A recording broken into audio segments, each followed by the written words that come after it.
Ji types of matrix, row matrix.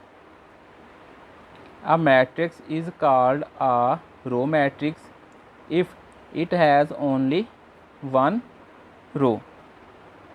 एक matrix जो कि कहलाता है रो मैट्रिक्स अगर इसमें सिर्फ एक रो हो, यानी कि रो मैट्रिक्स जो है वो उस वक्त होगा जब उसमें सिर्फ एक ही रो हो।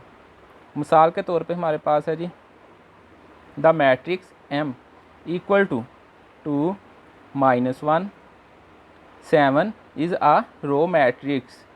क्योंकि अगर हम इसका ऑर्डर देखें, इसमें एक रो आ रही है, क्योंकि 2 -1 7 जो एलिमेंट्स हैं ये हॉरिजेंटली फॉर्म में है। तो जो हॉरिजेंटली फॉर्म हो वो क्या कहलाती है जी, रो। तो लिहाजा ये क्या हो जाएगा जी, रो मैट्रिक्स। यानी कि यहाँ पे देखें एक ही रो है और कॉलम कितने हैं जी, 2 -1 और 7। तो is a row matrix of order 1/3, क्योंकि इसमें एक रो है और 3 कॉलम है, तो लिहाजा ये क्या हो जाएगा 1/3। एंड M एक और मैट्रिक्स है जी, वो है जी 1 -1 is a row matrix of order 1/2। यानी कि इसको हम देखें 1 और -1 जो है ये भी हॉरिजेंटली फॉर्म में आ रहे हैं, तो लिहाजा ये भी हमारे पास रो होगी। तो इसमें देखें एक रो है और 1 और -1 ये दोनों क्या हैं जी, ये हमारे पास कॉलम है। तो इसका अगर हम ऑर्डर देखें तो वो ऑर्डर है जी 1/2 के। तो ये क्या कहलाएगा जी, रो मैट्रिक्स। यानी कि रो मैट्रिक्स के लिए ज़रूरी है कि मैट्रिक्स में एक ही रो हो, कॉलम चाहे उसके 2 आ जाएं या 3 आ जाएं, लिहाजा रो जो है वो 1 ही आनी चाहिए। तो ये जो था इसका ऑर्डर था 1/3, तो लिहाजा इसमें रो क्या है जी 1, तो ये भी हो जाएगा रो मैट्रिक्स। और जो M मैट्रिक्स है इसका ऑर्डर क्या है जी 1/2, तो इसका ये जो है ये भी हो जाएगा रो मैट्रिक्स, क्योंकि इसमें एक ही रो है। नेक्स्ट है जी हमारे पास कॉलम मैट्रिक्स। इसी तरह a matrix is called a column matrix if it has only one column. यानी कि एक मैट्रिक्स जो है वो कॉलम मैट्रिक्स कहलाता है अगर सिर्फ एक ही कॉलम हो, एक ही कॉलम रखता हो। ये कॉलम मैट्रिक्स रो मैट्रिक्स के उलट है। इसकी एग्जांपल हम देखते हैं जी।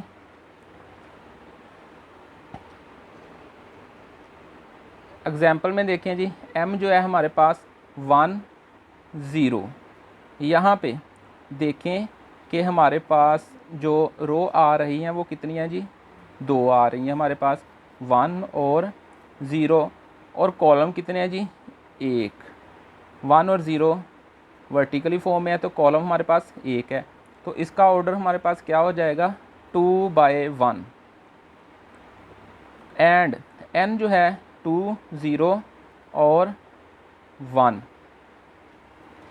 यहाँ पे हम देखें यहाँ पे कितनी रो आ रही हैं जी, 1 रो, 2 रो, 3 रो और एक ही कॉलम, क्योंकि 2 0 1 जो है वो वर्टिकली फॉर्म में है, लिहाजा ये क्या हो जाएगा हमारे पास कॉलम हो जाएगा और इसका ऑर्डर क्या हो जाएगा 3/1 के। तो लिहाजा हमने क्या देखा कि इसमें जो कॉलम है वो आ रहा है जी 1 और जो दूसरा है मैट्रिक्स उसमें भी कॉलम आ रहा है 1। तो जो कॉलम मैट्रिक्स है उसमें एक कॉलम आना ज़रूरी है, जैसा कि रो में सिर्फ एक रो आए, कॉलम चाहे जितने मर्ज़ी आ जाएं। इसी तरह इसके अंदर रो जितनी मर्ज़ी आए लेकिन कॉलम एक ही होना चाहिए, तो ये भी हमारे पास क्या हो जाएंगे कॉलम मैट्रिक्स। इसी तरह एक और एग्जांपल है जी, ए जो है इक्वल टू 2 3। हम यहाँ पे कोई भी एग्जांपल लिख सकते हैं, 2 की जगह पे 4 लिख लें, 5 लिख लें या जो मर्ज़ी आप नंबर लिख सकते हैं एग्जांपल में। तो यहाँ पे देखें इसके अंदर कितनी रो आ रही हैं जी, हमारे पास 2 रो आ रही हैं, 2 और 3 और वर्टिकली फॉर्म में 2 3 है, तो लिहाजा एक ही कॉलम है। तो इसका ऑर्डर हमारे पास क्या हो जाएगा 2/1 के। यहाँ पे भी 1 आ गया, कॉलम 1 है, तो लिहाजा ये कॉलम मैट्रिक्स है जी। नेक्स्ट है हमारे पास rectangular matrix. A matrix M is called rectangular if the number of rows of M is not equal to the number of columns of M। यानी कि एक M मैट्रिक्स जो है वो रेक्टेंगुलर कहलाएगा अगर तो number of row of M की जो नंबर ऑफ रो है वो नॉट इक्वल, वो इक्वल ना हो नंबर ऑफ कॉलम के। तो यहाँ पे देखें हमारे पास क्या है जी, एक मैट्रिक्स है A, इसके अंदर इसमें वैल्यू जी हमारे पास 1 2 1 1 2 और 3 के। तो इसमें हम देखते हैं जी, इसका ऑर्डर देखते हैं जी। एक रो ये है, दूसरी रो और तीसरी रो, यहाँ पे 3 रो आ रही हैं। और इसी तरह अगर कॉलम देखें, कॉलम हमारे पास 2 आ रहे हैं, 1 1 2 2 1 3 के। यानी कि इसका जो ऑर्डर है वो हमारे पास आ जाएगा 3/2 के। लिहाजा इसका जो ऑर्डर है वो सेम नहीं है, यानी कि ऑर्डर सेम से मुराद है कि जो रो और कॉलम है वो इक्वल नहीं है। तो ये भी हमारे पास क्या हो जाएगा रेक्टेंगुलर मैट्रिक्स। अब नेक्स्ट जो है बी है हमारे पास, इसको देखते हैं जी। जो बी है वो है जी ABCDEF के। यहाँ पे देखें कि 2 ही रो आ रही हैं हमारे पास, ABC एक रो, DEF सेकंड रो। तो यहाँ पे 2 रो हैं और कॉलम कितने हैं जी AD BE C और F, यानी कि 1 2 और ये 3 कॉलम आ रहे हैं जी 3। तो लिहाजा इसका ऑर्डर क्या हो जाएगा 2/3, क्योंकि 2 रो हैं हमारे पास और 3 कॉलम है, 2/3 के। जो C है, C नेक्स्ट देखें जी 1 2 3, एक ये हमारे पास मैट्रिक्स है। तो इसमें हम देखते हैं जी हमारे पास एक ही रो है, क्योंकि 1 2 और 3 जो है ये हमारे पास हॉरिजॉन्टली फॉर्म में आ रहे हैं, और 1 2 और 3।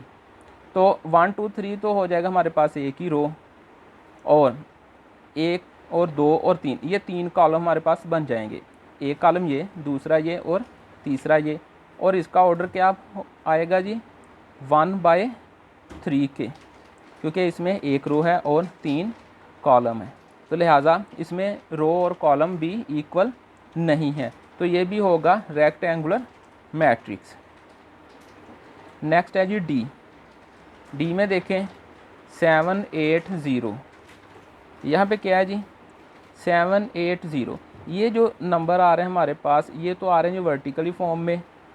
तो ये तो है एक हमारे पास कॉलम है, और 7 8 0 एक रो ये, दूसरी रो ये, तीसरी रो ये। तो लिहाजा हमारे पास 3 रो हैं इसमें और एक कॉलम है। तो इसका ऑर्डर आएगा हमारे पास जी 3/1। तो लिहाजा इसमें भी रो और कॉलम इक्वल नहीं है, तो लिहाजा ये भी हमारे पास रेक्टेंगुलर मैट्रिक्स होगा। जैसे कि वो कह रहा है कि the order of A is 3/2, the order of B is 2/3, the order of C is 1/3 and order of D is 3/1। लिहाजा विच इंडिकेट्स, जो कि ज़ाहिर कर रहा है डैट इज़ ईच मैट्रिक्स, हर matrix the number of row equal to not के, यानी कि इक्वल नहीं है द नंबर ऑफ कॉलम के। यानी कि इन सभी मैट्रिक्स में जो रो है वो कॉलम के इक्वल नहीं है, तो लिहाजा ये सारे के सारे हमारे पास क्या होंगे रेक्टेंगुलर मैट्रिक्स। नेक्स्ट है जी स्क्वायर मैट्रिक्स।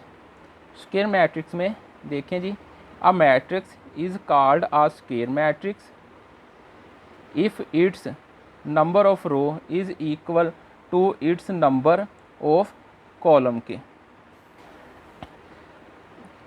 तो यानी कि matrix called square matrix, square matrix होता है इफ़ अगर तो नंबर ऑफ रो जो है वो equal to its number of column, अगर वो इक्वल आ जाए इसके कॉलम के, यानी कि हमारे पास जितनी रो हों और उतने ही कॉलम आएँ, तो वो होगा स्क्वायर मैट्रिक्स। एग्जाम्पल है जी ए मैट्रिक्स 2 -1 0 3। यहाँ पे देखें जी हमारे पास एक रो ये, दूसरी रो ये, दो ही रो आ रही हैं और दो ही कॉलम है, तो लिहाजा ये हमारे पास इक्वल मैट्रिक्स है। हम यहाँ पे अपनी तरफ से कोई एलिमेंट लिख सकते हैं, जैसे 2 है यहाँ पे हम 3 4 5 भी लिख सकते हैं, इस 1 की जगह पे भी कुछ लिख सकते हैं, इस 3 की जगह पे भी हम लिख सकते हैं। और इसी तरह b है जो ये देखें 1 2 3 -1 0 -2 0 1 और 3। यहाँ पे देखें जी जो नंबर ऑफ़ रो है वो कितनी है जी 3, 3 रो हैं और 3 ही हमारे पास कॉलम है, तो लिहाजा यहाँ पे जो इसका ऑर्डर है 3/3 है, यानी कि नंबर ऑफ़ रो जो हैं वो इक्वल है नंबर ऑफ़ कॉलम के, तो ये भी हमारे पास आ जाएगा स्क्वायर मैट्रिक्स के।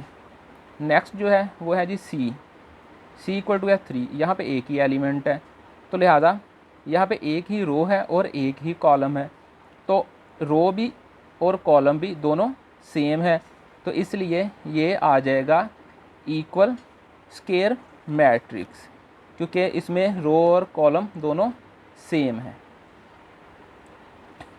नेक्स्ट है जी हमारे पास नल आर ज़ीरो मैट्रिक्स।